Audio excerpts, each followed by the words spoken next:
Hi guys, so I will be having an honest review of this product, SY Glow by Ma'am Lu. So this product claims na mayroon daw silang niacinamide, alpha-arbutin, glutathione, and vitamin E.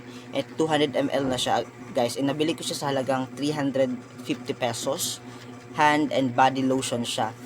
Actually, I've been using this for 3 months. Yes, 3 months ko na siyang ginagamit. And sige, mag-start muna ako sa mga disadvantage or the things that I don't like about this product. First is that ayaw ko yung white cast niya kasi hindi kasi ako masyadong maputi. Hindi ako maputi, hindi rin ako maitim. Like in between lang talaga ako sa maputi at maitim. Pero kapag yung skin ko nasisinaga ng araw, nagla-light up siya.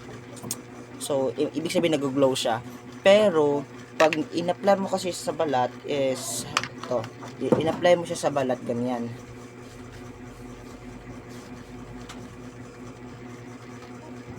Ganyan.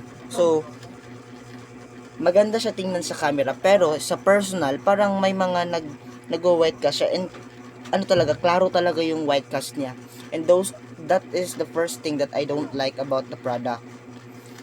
Secondly is, hindi ko gusto yung amoy niya.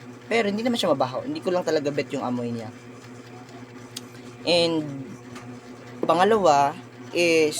pangatlo, yung hindi ko gusto sa product na ito is, masyado siyang oily sa skin natin. So, siguro, moisturizer siya. It moisturizes your skin. Pero, hindi siya recommended if your skin is oily. So, yun lang. Yung gusto ko na product na ito is, of course, may SPF 80 siya. Yes, gusto ko siya kasi napoprotektahan niya yung balat mo. Kasi SPF 50, imagine. SPF 50, so mataas siya sa SPF. So talagang napoprotektahan siya, garantisado. Pero, yun nga,